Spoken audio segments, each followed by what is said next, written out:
Ya. Baik rekan-rekan sekalian, hari ini TNI melaksanakan upacara mulai berlangsungnya operasi Gaktip yang Justisi. Ini perlu dilakukan pada skala waktu tertentu karena untuk kita ketahui bersama bahwa disiplin adalah napas prajurit.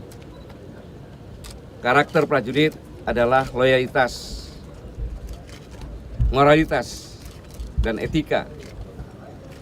Karena prajurit adalah sekumpulan manusia yang dilatih dan dipersenjatai. Tanpa landasan tersebut, maka akan sangat berbahaya, lebih berbahaya di gerombolan bersenjata. Dan harus patuh terhadap hukum yang berlaku di negara ini. Dalam konteks ini, dari hasil evaluasi pelaksanaan tugas-tugas pada 2016 yang lalu, dalam kapasitas pelanggaran pidana terjadi penurunan, tetapi dalam disiplin ada peningkatan. Antara lain diketahui bersama media tentang penyalahgunaan narkoba, desersi dan lain sebagainya.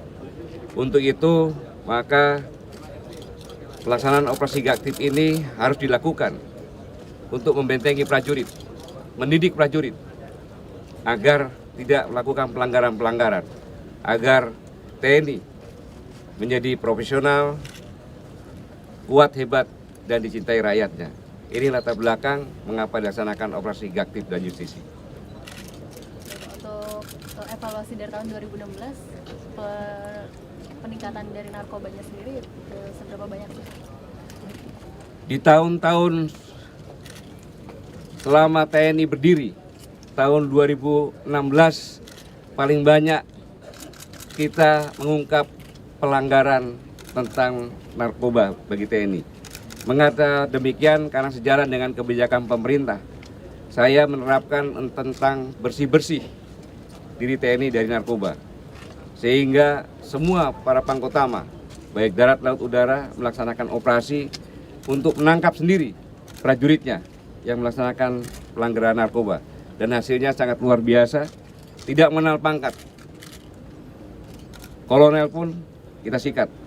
Dan kita proses penyelidikan, penyidikan, proses hukum, dan sebagian sudah ada keputusan hukuman khusus untuk narkoba.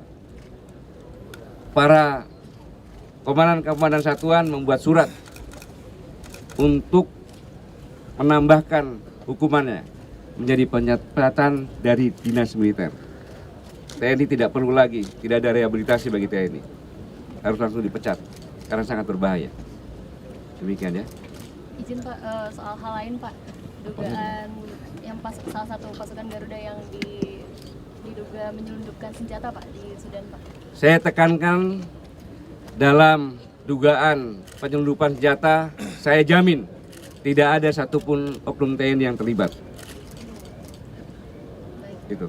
Tentunya kan tapi itu di bawah kendali TNI juga ya Pak ya, kalau UN pasukan Garuda di sana itu apakah tidak?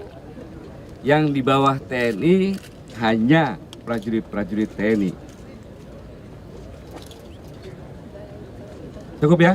Selain Pak, pengamanan pilkada Pak. Pengamanan pilkada. Sejauh mana TNI dalam hal ini berpartisipasi dalam pengamanan pilkada 15 Februari? Kemarin saya dalam rapin Kepolisian Republik Indonesia, saya sampaikan kepada rekan-rekan para pimpinan polisi bahwa TNI membackup, memberikan bantuan semaksimal mungkin. Karena kita ketahui bersama bahwa sekarang ini ada 101 tersebar di daerah-daerah. Dengan demikian maka tenaga polisian habis tergelar semuanya. Maka TNI harus menyiapkan bantuan yang langsung BKO kepada kepolisian dan menyiapkan cadangan. Dan apabila ada situasi yang berkembang, komandan-komandan Kodim, Korem, Pangdam dalam memberikan bantuan tambahan secara cepat tanpa harus melapor kepada saya. Laksanakan dulu baru laporan. Agar pra pemilu, saat pemilu, pra pilkada, saat pilkada dan setelah pilkada semua berjalan aman. Ya. Mengenai netralitas anggota Pak? Saya jamin TNI netral dalam pelaksanaan pilkada ini, namun saya minta bantuan kepada rekan-rekan media. Bagi ada prajurit TNI yang melakukan pelanggaran terhadap netralitas dan tidak netral, tolong informasikan, ya, sebutkan identitasnya sehingga memudahkan kami. Pelanggarannya apa? Pasti akan segera kami melakukan penyelidikan, penyidikan dan proses hukum.